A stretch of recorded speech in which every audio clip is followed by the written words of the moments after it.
صدر شی جن پنگ نے اس ہفتے چینی کمیونسٹ پارٹی کی 20ویں قومی کانگریس کے دوران امریکہ کا ذکر نہیں کیا، لیکن ان کا پیغام واضح تھا کہ تائیوان سمیت مغربی دنیا کے خطرات سے نمٹنے کے لیے چین اپنی سرگرمیاں جاری رکھے گا۔ ہم طاقت کے استعمال کو ترک کرنے کے عہد کے پابند نہیں ہیں اور ہم تمام ضروری اقدامات کرنے کا اختیار محفوظ رکھتے ہیں۔ کمیونسٹ پارٹی کی کانگریس نے صدر شی کی زیر قیادت جو تیسری مدت تک اقتدار میں رہیں گے ایک جارحانہ خارجہ پالیسی کی منظوری دی، جو بائیڈن انتظامیہ کے ساتھ بیجنگ کو تصادم کے راستے پہ گامزن کرتی ہے۔ اگر نومبر کے وسط مدتی انتخابات میں ریپبلکنز کو کانگریس کی زیادہ نشستیں حاصل ہو جاتی ہیں اور اقلیتی رہنما کیون مکارتھی ایوان کے اسپیکر بن جاتے ہیں تو بائیڈن انتظامیہ پر دباؤ ہوگا کہ وہ چین کے معاملے پر مزید سخت رویہ اختیار کرے۔ 50 سالوں سے چینی کمیونسٹ پارٹی امریکی طرز زندگی، ہماری معیشت، ہماری ملازمتوں، کمپنیوں، ثقافت، اداروں اور ہمارے مستقبل پر حملہ کر رہی ہے۔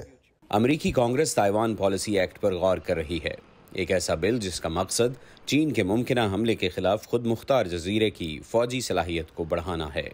بیجنگ تائیوان کو اپنا ایک صوبہ سمجھتا ہے جو اس سے علیحدہ ہو گیا تھا۔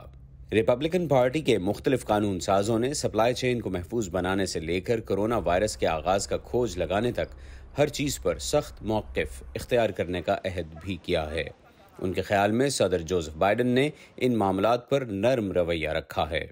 لیکن اگر ڈیموکریٹس کانگریس میں اپنی معمولی اکثریت برقرار بھی رکھتے ہیں تب بھی بائیڈن کی چین کی پالیسی ممکنہ طور پر جارحانہ ہوگی، جس میں ان کے پیش رو صدر ڈونلڈ ٹرمپ کی بہت سی پالیسیوں کو جاری رکھا جائے گا، جن میں چینی اشیاء پر بھاری محصولات اور انڈو پیسیفک میں بیجنگ کے اثر و رسوخ کو کم کرنا شامل ہے۔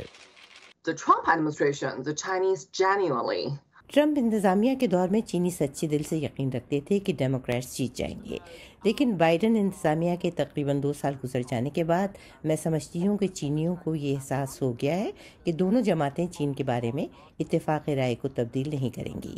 چین میں کچھ لوگ یہاں تک کہتے ہیں کہ بائیڈن چین کے بڑھتے ہوئے اثر و رسوخ کا مقابلہ کرنے کے لیے اپنے موقف کو جس طرح ہم آہنگ کر رہے ہیں اور اپنے اتحادیوں اور شراکت داروں کو مشترکہ طور پر متحرک کر رہے ہیں، یہ پالیسی چین کے لیے زیادہ مشکل ہے۔ اگر ریپبلکنز دوبارہ کانگریس کا کنٹرول حاصل کر لیتے ہیں تو مبصرین کا کہنا ہے کہ بائیڈن کی اس اپروچ پر مزید شکوک و شبہات پیدا ہوں گے، جس میں ایک جانب آب و ہوا کی تبدیلی جیسے عالمی چیلنجز پر تعاون کرتے ہوئے چین کے ساتھ مقابلہ کیا گیا تھا۔ پیٹسی ودا کسوارا کے ساتھ محمد عاطف، وائس آف امریکہ۔